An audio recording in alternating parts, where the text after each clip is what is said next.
परिवार पर तो संकट है ही इतना बड़ा, लेकिन समर्थक और क्षेत्र के लिए बहुत बड़ी क्षति।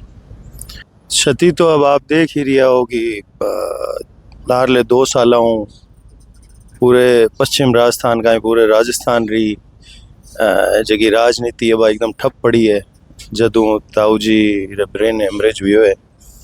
और कठे न कठे ब्रेन हेमरेज होने के कारण कांग्रेस की सीटें बढ़ती अगर ताऊ जी स्वस्थ होते तो, क्योंकि आप देख सको बीकानेर रमाई ने सिर्फ एक ही सीट आई नोखारी। अगर बाबा जी सही होता तो आराम और 7 सीट निकलती। और भी जगह जट है जिया मान लो लूज हुए है बठे भी उठते हो बठे भी सरकार मतलब अगर 15-20 सीट और आती तो आराम हो सरकार रिपीट हो जाती। तो कमी तो खेल ही रही है पार्टी रमाई ने भी और सब जगह, और किसान रमाई ने भी। आप कहीं ही देख लो कोई भी आंदोलन जगह हो रही है बीकानेर रमाई ने सब जगह पे लोग आई बात करे कि भाई डूडी साहब अभी सस्त होता तो माने धरने मत बैठने कौन पड़तो। अभी जो टोल आरो चाल रही है बिरमाई ने भी लोग आई बात करी, क्योंकि अब कहीं है कि सारो नील बटा नील हो गया बैठे तो बीकानेर में भी और इस जगह पर भी लोग मतलब अभी कोई किरी मतलब प्रशासन भी उनके मतलब क्योंकि मजबूत आवाज और बाहर नहीं होने हूँ प्रशासन भी कठी न कठी आपरी मनमानी कर रही है फलाणो कर रही है तो ये नुकसान तो हुई है लोगों ने।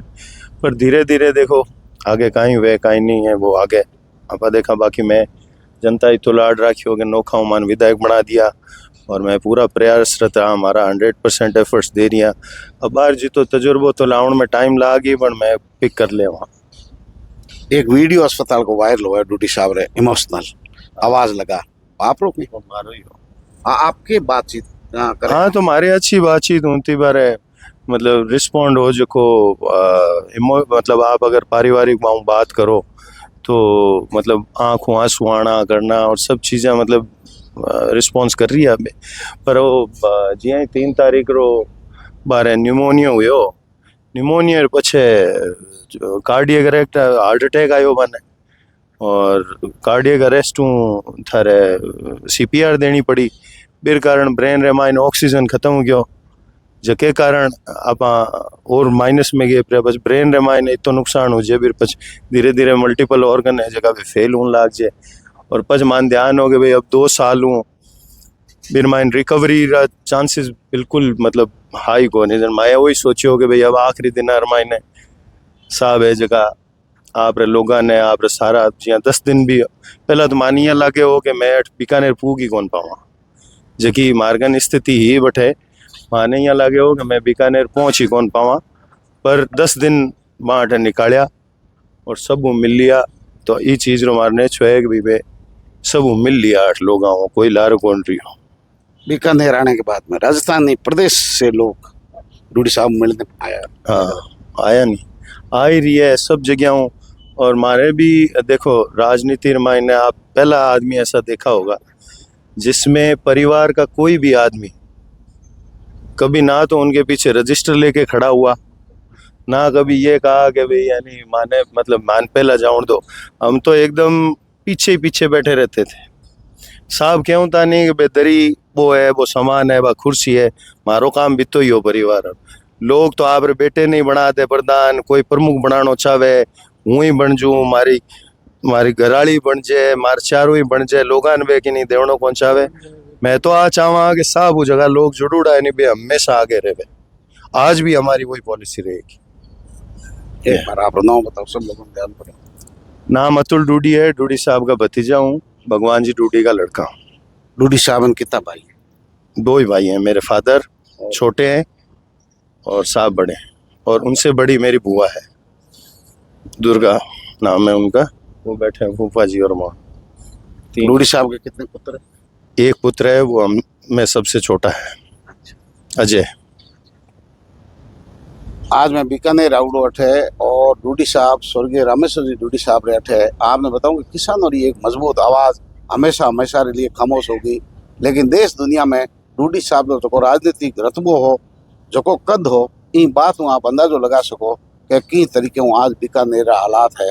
लोग जगह है आंसू रोक नहीं पा रहा है क्योंकि आप चेता नेता लाडला नेता रामेश्वर जी डूडी जको आकस्मिक निधन हुयो, ये घटना के बाद में लोगों में एक भावुकता है और ये परिवार के प्रति जो आस्था और विश्वास है वो देखते ही बने। अट पार्टी की सीमाओं तोड़ और राजनीतिक दलों ऊपर उठ और लोग आपने श्रद्धांजलि देने से पहुंचे है। परिवार के लोगों भी अनुभव साझो कियो। और आप बताओ कि अगर राजस्थान में दृष्टि डालो तो एक साधारण प्रधान, प्रमुख, विधायक, सांसद और नेता प्रतिपक्ष यानी राजनीति में बहुत बड़ो कद किसान कोमरा एक लड़ाका आ जकोरी पहचान, जकोरी बोली चाली, हाव भाव और जको जमीनी जुड़ाव हो और देखते ही बने। डूडी साहब री पूर्ति तो नहीं कर सको, लेकिन संकट की घड़ी में आज डूडी साहब रे हाथे हों। कहीं ना हो आप चेतन राम सियाग, पूर्व सरपंच उदासर। डूडी साहब के यादों आप जुड़ी? डूडी साहब तो सब बहुत यादें जुड़ी हुई है। वो एक सजन नेक इंसान थे। उनका जैसा आदमी है आज के ज़माने में मुझे लगता नहीं है राजनीतिक जीवन में। उनका बेदाग, छुई, ईमानदार, मतलब आज के समय में मुझे लगता नहीं है कि मिलेगा कोई राजनीतिक क्षेत्र में। वो एक सजन आदमी थे, गरीबों के, पिछड़ों के, दलितों के हिमायती थे। रामेश्वर जी डूडी की यादें हमें जुड़ी हुई ये है कि जब वो एमपी बने थे ना, एमपी कोटा क्या होता है लोगों को ये भी पता नहीं था। रामेश्वर जी ने लोगों को बताया कि एमपी कोटा ये होता है, क्योंकि एमपी कोटे से हमारा नोखा क्षेत्र कोई है, नोखा में कोई ऐसा गांव नहीं है जहां एमपी कोटे से कोई काम नहीं हुआ हो। ये और एमपी तो पहले ही रहे लोग, लेकिन एमपी कोटा क्या है ये नहीं जानते थे। वित्तीय पावर का लोगों को पहली बार पता चला। पहली बार पता चला कि एमपी के पास कोटा होता है और विकास के काम करा सकते हैं। राजनीतिक शुरुआत डूडी साहब की कैसे हुई? राजनीतिक शुरुआत डूडी साहब की जब जेठाराम जी उनके पिताजी 100 वर्ष कर गए तो वहाँ के लोगों ने मिल बैठकर, नोखा के लोगों ने मिल बैठकर, और कोई आदमी था नहीं उनके पीछे, तो सब ने मिलकर उनको मतलब निर्विरोध प्रधान बनाया नोखा में। पहले रामेश्वर जी डूडी साहब के पिताजी जेठाराम जी प्रधान थे। पहले प्रधान थे वो, और उनके बाद जब वो संसार छोड़ गए तो नोखा के लोगों ने मिल बैठकर सोचकर बैठकर उनको नोखा में निर्विरोध प्रधान बनाया। राजनीतिक वारिस सुना है, बिल्कुल राजनीतिक वारिस बनाया। अब अपूर्णीय जो क्षति है इस क्षेत्र में, खास करके किसान कौम के, जाट कौम के लिए बड़े दिग्गज नेता है इस क्षेत्र के, बिल्कुल थे। पूर्ति असंभव लगती है, ये हो नहीं सकता। हो नहीं सकता। अब पीछे परिवार राजनीति में है, सुशीला जी विधायक। हाँ, विधायक है, और अतुल जी है, उनके बेटे हैं अजय, वो भी आ सकता है, लेकिन उन्होंने कभी अपने परिवार को राजनीति में आगे नहीं बढ़ाया। लोगों को, दूसरे लोगों को ज्यादा मौका दिया।